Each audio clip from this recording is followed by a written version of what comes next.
안녕하세요. 저는 뉴대성병원 외과에서 근무하고 있는 김용훈이라고 합니다. 그 외과에서 가장 흔하게 접하게 되는 질환인 충수돌기염, 흔히 우리가 맹장염이라고 부르는 질환이 있는데요. 제가 진료실에서 가장 자주 듣게 되는 질문과 오해를 모아서 해결해드리는 그런 시간을 가져보고자 합니다. 첫 번째로 누구는 맹장염이라고 하고 누구는 충수돌기염이라고 하는데 대체 이게 뭐가 맞는 건가요? 하는 그런 질문입니다. 그래서 이제 질병관리청 국가건강정보 포털에 그림을 참조하였습니다. 이게 맹장은 사실 여기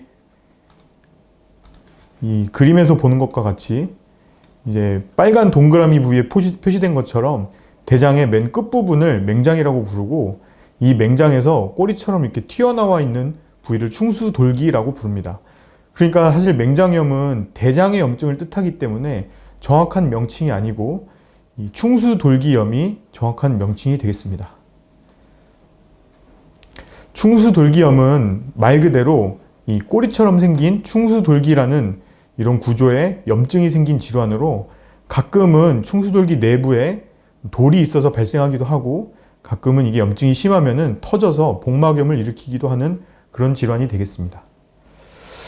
그렇다면 흔히 이제 저희가 병원에 오실 때 오른쪽 아랫배가 아프면 충수돌기염을 의심하고 병원에 오는 경우가 많은데요. 이게 항상 맞는 걸까 하는 그런 질문에 대한 내용입니다. 충수돌기염 외에도 사실 오른쪽 아랫배 통증의 원인이 될 수 있는 질환은 다양합니다. 그 중에서 대표적인 것 두 가지만 알아보도록 하겠습니다. 첫 번째는 개실염입니다. 대장벽에 그림과 같이 둥근 동굴 같은 형태의 공간이 발생하는 것을 개실이라고 하는데 일반적으로 개실은 내시경 검사를 통해서 우연히 발견되고 약 85%의 환자에서는 증상이 없습니다.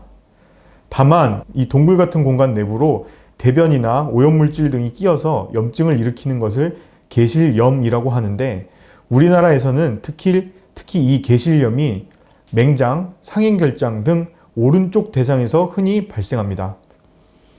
염증과 복통이 있다는 점에서 충수돌기염과 자주 혼동되는 질환입니다. 그런데 충수돌기염과 가장 큰 차이점은 대부분의 경우 처음 진단된 급성 개실염은 수술을 필요로 하지 않는다는 점입니다. 충수돌기염은 수술을 해야 하기 때문에 가장 큰 차이가 되겠습니다. 다만 개실염의 경우에도 천공이나 출혈, 이러한 합병증이 생겼을 경우에는 저희가 수술을 고려하고 있습니다. 그 다음은 이런 사진과 같이 약간은 통증 위치가 다르지만 옆구리 통증으로 자주 나타나는 질환입니다. 환자들이 정말 이런 자세를 하고 병원에 오게 되는데요. 옆구리 통증을 일으키는 유명한 질환은 요로결석이 있습니다. 신장에서 발생한 돌이 요관을 타고 내려오다가 소변이 지나가는 길을 막아버리면서 아주 극심한 통증을 일으키는 질환으로 대부분의 경우 충수돌기염보다 훨씬 더 극심한 통증을 호소합니다. 특히 통증 위치가 이제 오른쪽 요관, 그래서 오른쪽일 경우에는 충수돌기염과 혼동돼서 외과로 의뢰되는 경우가 많습니다. 그래서 위에서 알아본 것과 같이 이런 여러 가지 질환에서 우측 복부에 통증이 나타날 수 있고 충수돌기염과 혼동이 되는 경우가 있습니다. 그리고 이 밖에도 대장에 발생한 단순 장염에 의한 통증인 경우가 훨씬 빈번합니다.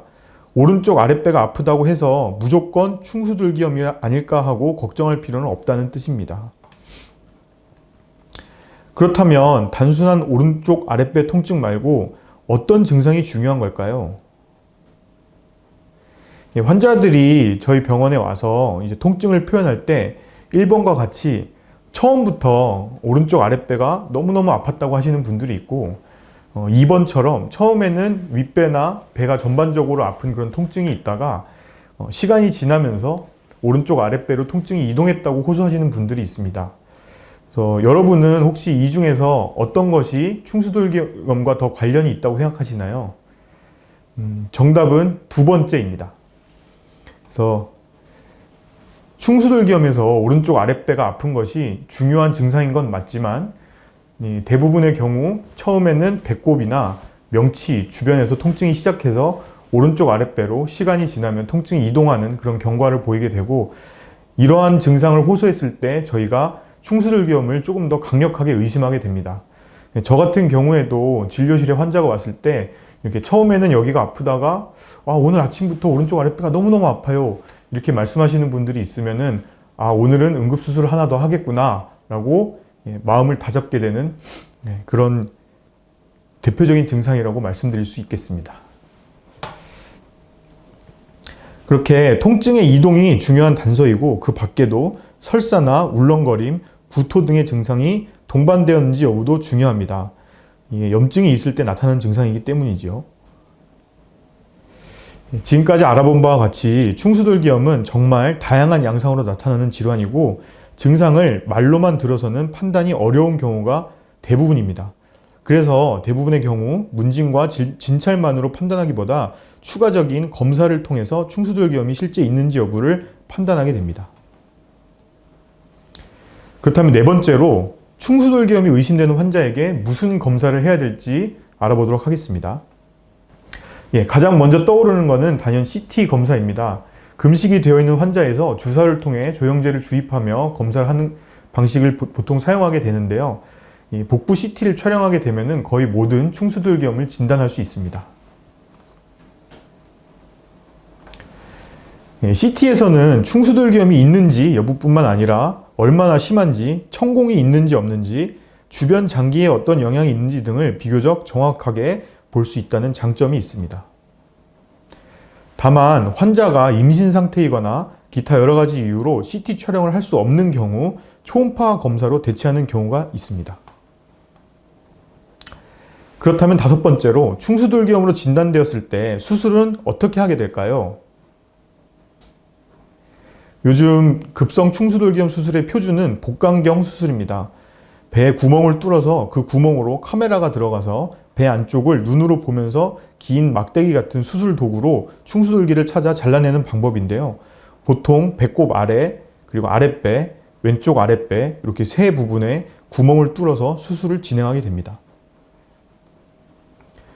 간혹 3개의 구멍이 아닌 하나의 구멍만을 배꼽에 뚫어서 실행하는 단일공 복강경 수술도 하고 있는데요.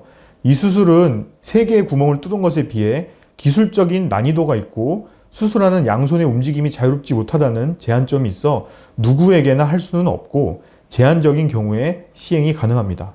저희 병원에서도 단일공 복강경 수술을 시행하고 있습니다. 단일공 복강경 수술을 하게 될 경우에는 배꼽에 이런 상처 하나만 생겨서 회복이 빠르고 상처 크기가 줄어든다는 장점이 있습니다. 충수돌기염 수술은 시간이 지나면 진단될 당시에 고통이나 통증 이런 것들은 많이 잊어버리게 되고 결국 배에 남아있는 상처만 기억에 남는 경우가 많습니다. 그렇기 때문에 세상에 있는 많은 외과 의사들은 이런 상처 크기를 줄이고 상처가 덜 흉하게 남도록 이제 저희가 최선을 다하고 있다는 사실을 알아주셨으면 좋겠습니다. 마지막 질문입니다. 수술 후 관리는 어떻게 할까요? 이제 특히 식사 관련해서 질문하는 경우가 되게 많습니다. 수술 후 입원 기간은 보통 2-3일 정도입니다. 수술 후 하루 이상은 금식을 하는 경우가 많고 다른 문제가 없다면 수술한 다음 날 점심이나 저녁부터 천천히 식이를 시작하게 됩니다.